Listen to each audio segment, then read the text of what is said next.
और केमकॉम speciality chemical का IPO आज खुला है। क्या इसमें पैसा लगाना चाहिए या नहीं लगाना चाहिए, बता रहे हैं जी बिजनेस के मैनेजिंग एडिटर अनिल सिंघवी। ये मौके पर चौका लगाने वाली कंपनी की, चलिए केमिकल को लेकर और ये सारे जो इतनी गर्मी चल रही है मार्केट में, जिसके आगे पीछे केमिकल कहीं दिखे वो शेयर ले लो और वो शेयर बढ़ने ही बढ़ना है, उसका फ़ायदा उठाने के लिए आईपीओ लेकर आ रहे हैं। देखिए बैलेंस शीट उतनी मजबूत नहीं है, हमने डिटेल में बैलेंस शीट पढ़ी है। डेटर्स साइकिल बढ़ रहा है, एम्प्लॉयज़ कॉस्ट घट रही है, डिस्काउंटेड कैश फ्लो उतना कंफर्टेबल नहीं दे रहे हैं। तो मैं डेटा से और बैलेंस शीट से और इनके रेशियो से कंफर्टेबल नहीं हूँ। कुछ एक दो केसेस भी हैं प्रॉपर्टर्स के खिलाफ में, वो भी चल रहे हैं, लेकिन इसका मतलब ये नहीं कि लिस्टिंग पर पैसा नहीं बन सकता है। दोनों चीज़ अलग अलग है। देखिए, तो आप बहुत एग्रेसिव आईपीओ इन्वेस्टर हैं, जो हाई रिस्क लेना जानते हैं। जो कम रिस्क वाले हैं वो छोड़ दें, कोई बात नहीं, लेकिन जो हाई रिस्क लेकर अप्लाई करना जानते हैं वो लिस्टिंग पर बेच कर निकल जाए। अगर आपको सिर्फ और सिर्फ लिस्टिंग के लिहाज से पैसा लगाना है, लगाइए। अगर आप इन्वेस्टमेंट के हिसाब से सोच रहे हैं तो ये आईपीओ आपके लिए नहीं है। ये मेरी एक कॉन्ट्रा और बोल्ड कॉल है कि इन्वेस्टमेंट आपको वहां करना है जहां कंपनी के फाइनेंशियल्स, प्रोमोटर्स के बैकग्राउंड और बैलेंस शीट पे आपका कंफर्ट पूरा हो, जो कि मेरा इस केस में मिसिंग है। तो ऐसी सिचुएशन में मैं सिर्फ और सिर्फ मार्केट के मूड, केमिकल सेक्टर की तेजी और आपके एग्रेशन, इन तीनों का मिश्रण बनता है तो ही आप केमकॉन में आया पैसा लगाइए। हो सकता है लिस्टिंग दमदारों में, फिर कह रहा हूं आज के माहौल को देखते हुए कोई बड़ी बात नहीं, 50, 75, 100% ऊपर स्टॉक लिस्ट हो जाए, तब आप ये मत सोचिएगा कि मेरा तो मिस हो गया। मैं इसीलिए कह रहा हूं कि आप पहले दिन बेचने के लिहाज से अगर आईपीओ में पैसा लगाना चाहते हैं, लगा लीजिए। रिस्क बैलेंस शीट के लिहाज से ज्यादा है, मार्केट के लिहाज से कम है।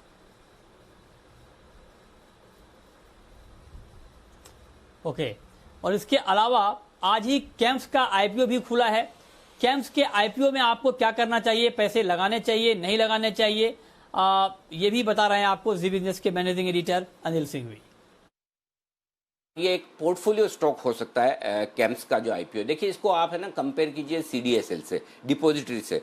बेसिकली ये एक तरह से आप कह सकते हैं कि म्यूचुअल फंड में डिपॉजिटरी टाइप का काम करते हैं, कि जो म्यूचुअल फंड इन्वेस्टर्स हैं, जो अप्लाई करते हैं, रिडम्पशन देते हैं, उनके लिए ये काम करते हैं। और जिस तरह से कंपनियों का अकाउंट डिपॉजिटरी में होता है, सारी जो स्टॉक मार्केट में लिस्टेड कंपनियां जिनके शेयर डिपॉजिटरी में होते हैं, ठीक उसी तरह से इन जो म्यूचुअल फंड्स हैं उनकी यूनिट्स इस तरह के रजिस्ट्रार और ट्रांसफ़र एजेंट्स में होती है। और जो बड़े फंड्स हैं, देखिए इंडिया के जो 5 सबसे बड़े म्यूचुअल फंड है उसमें से 4 इनके क्लाइंट्स हैं।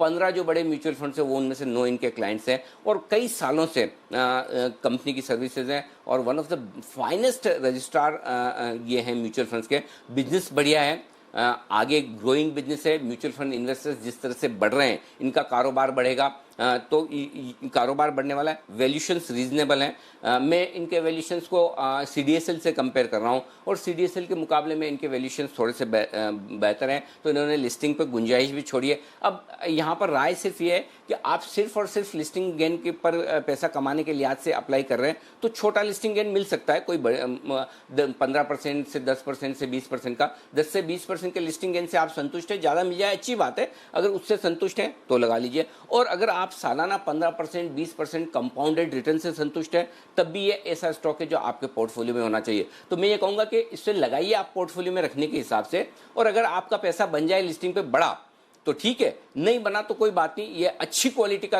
आईपीओ है जिसमें आपको पैसा जरूर लगाना चाहिए, और लगाकर आराम से इसको लॉन्ग टर्म के लिए होल्ड करना चाहिए। कैम्स के केस में हो सकता है लिस्टिंग उतनी दमदार ना हो, लेकिन आप सोचिए अगर जो बड़े बड़े फंड्स हैं वो यहाँ पर स्टेक खरीद रहे हैं, एनएसई अपनी स्टेक बेच रहा है और बाकी फंड्स खरीद रहे हैं, तो नेचुरली जो फंड्स स्टेक खरीद रहे हैं वो फंड बिजनेस किसको देंगे? जहां उनका इन्वेस्टमेंट है वहीं तो बिजनेस देंगे। फॉर एग्जांपल एसबीआई या यूटीआई अगर वो स्टेक खरीदेंगे तो बिजनेस यहीं देंगे। तो मेरा ये मानना है कैम्स एक बढ़िया इन्वेस्टमेंट आईपीओ, इन्वेस्टमेंट के हिसाब से सोचिए, ट्रेडिंग के हिसाब से मत सोचिए, और बहुत शॉर्ट टर्म आपका व्यू है तब भी लगा लीजिए, कोई इशू नहीं, लेकिन ये पोर्टफोलियो में रखने लायक है।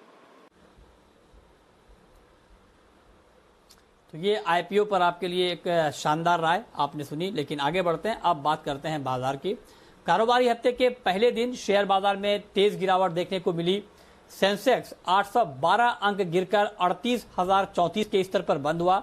वहीं निफ्टी 283 अंक फिसलकर 11,222 के स्तर पर बंद हुआ। तो बाजार में आज पहले ही दिन एक तेज गिरावट का माहौल बनता हुआ दिखा।